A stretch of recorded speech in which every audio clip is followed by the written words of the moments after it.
Hello everyone! Welcome to Review Infinite, the best product review channel on YouTube today.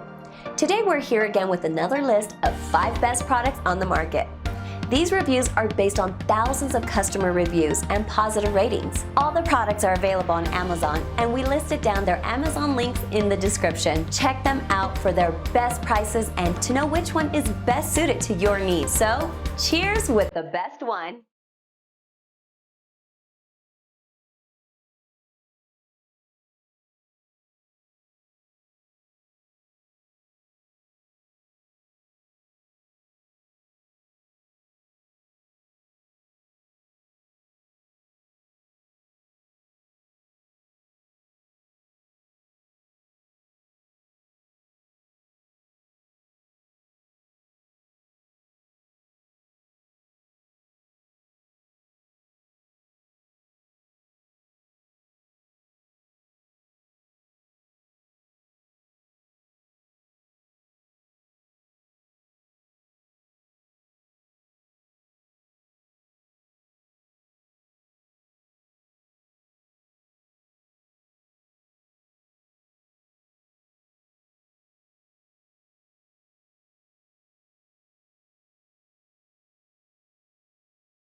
So to use a flooring nailer, take your flooring after you've pre-nailed your starter courses. Take your next course, you just slide it, take the rubber mallet, kind of bump it in tight. Now there'll be a small gap between the boards. Now as you strike this flooring nailer, it'll pull that gap tight together as it's driving a fastener. Now it's important that you read the manufacturer's installation guidelines to determine what fastener is recommended for your flooring, what gauge and pressure setting. Most of your flooring manufacturers will recommend that you start no closer than 3 inches from the end of the board and about every 8 inches apart in the field. Now for sample or display purposes, we'll nail a little closer. The flooring nailer needs to be positioned on the edge of the wood. You need to hold downward pressure so that the base plate is flush to the surface of the wood, and you want to stand to the angle and strike to the side.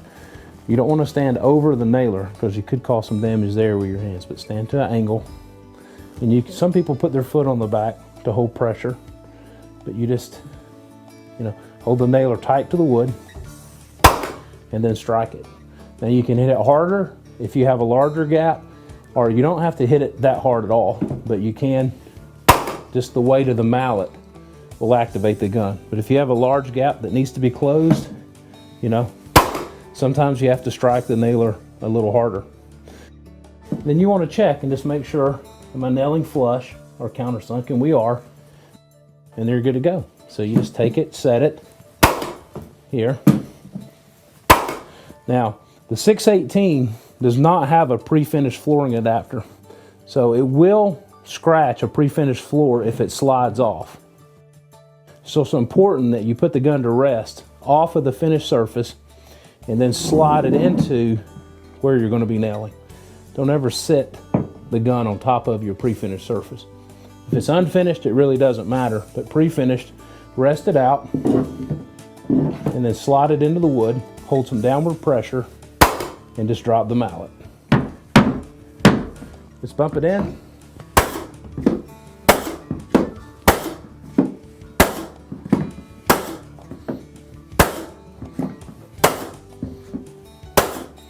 Okay, it's that easy. So once you get rolling, you just tap it in. And if you have a gap in the flooring, you can try to hit it with your mallet. If it doesn't close it up, when it comes time to nail, just strike it a little harder and it'll close it up. So it's made to close the gap and drive the nail. You can see that gap is pretty much gone.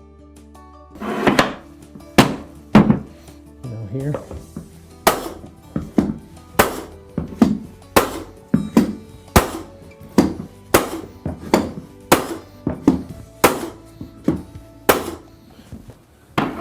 it in.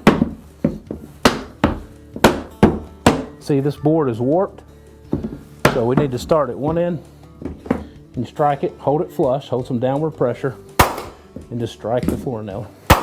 And then check it periodically to make sure that your fastener is going in deep enough or not going in too far. And you can adjust that by your air pressure. If things start happening like the nail is not driving, check your air pressure to make sure it hasn't dropped below 70-80 psi. If you're hitting it and your dry blade is staying out, take the dry cover off, check and make sure it's nice and clean. Oil the gun a little and it should start working correctly. Increase the pressure by 10-15 psi. It should operate correctly.